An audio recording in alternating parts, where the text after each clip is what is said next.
Halo, perkenalkan nama saya Teresa Tiara. Baiklah, di sini saya akan memperkenalkan nama saya terlebih dahulu.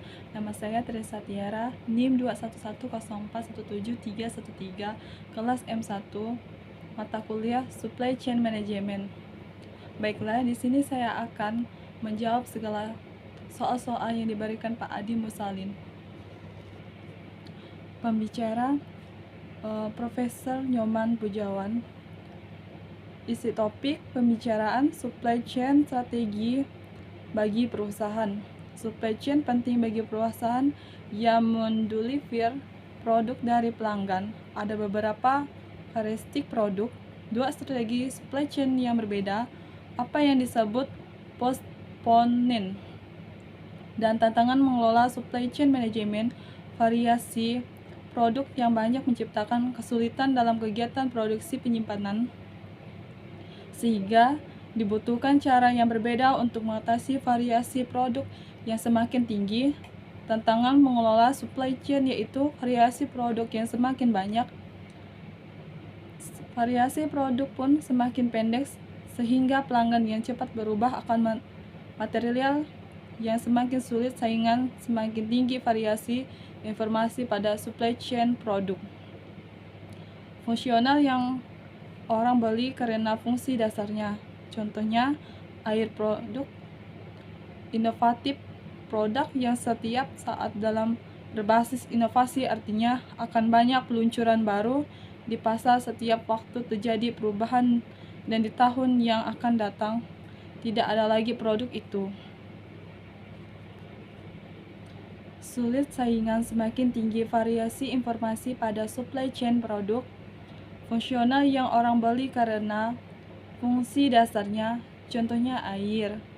Produk inovatif produk yang setiap saat dalam berbasis inovasi, artinya akan banyak peluncuran baru di pasar di setiap waktu terjadi perubahan, dan di tahun yang akan datang tidak ada lagi produk itu.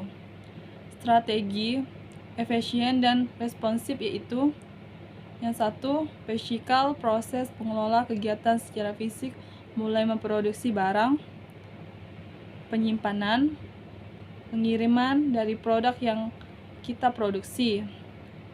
Market, mediation, proses,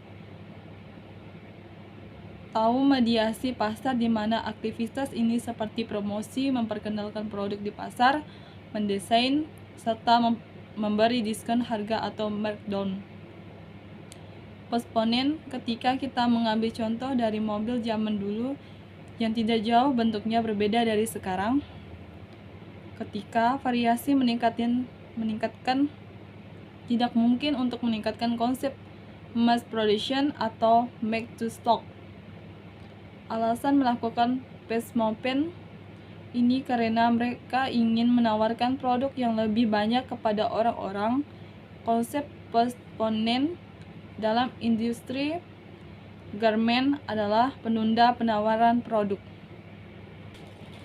Saya aktif menonton video supply chain management dari Pak Adi yang berjumlah 3 video. Pentingnya mempelajari supply chain management. Supply chain management sangat penting dilakukan untuk memperlancar proses produksi dan proses pemasaran untuk memenuhi kebutuhan konsumen. Agar pengendalian supply chain bisa efektif, maka diperlukan adanya arus informasi yang lancar dan rasa saling percaya antar bagian, baik itu pemasok, perusahaan maupun konsumen. Proses apa saja yang dilakukan dalam supply chain? Sementara supply chain meliputi kegiatan logistik di atas, ditambah dengan beberapa kegiatan lagi seperti pembelian atau pricing, pengadaan, procurement, perancangan, kapasitas produksi atau capacity planning, perencanaan pemasakan, supply planning, dan perencanaan kebutuhan forecast demand. Manfaat supply chain management. Manfaat manajemen rantai pasokan dalam perusahaan secara umum dapat memberikan kepuasan pelanggan, meningkatkan pendapatan, menurunkan biaya, pemanfaatan aset yang semakin tinggi, peningkatan keuntungan, dan perusahaan semakin besar. Yang dimaksud dengan supply chain management adalah serangkaian kegiatan yang meliputi perencanaan pengelolaan dan aktivasi produk. Dari setiap kegiatan yang telah dijalankan, tentu saja menggunakan strategi biaya yang berbasis efisien, terkontrol, dan mampu meningkatkan keuntungan. Sekian dari jawaban UTS yang saya jawab. Sekian dan terima kasih.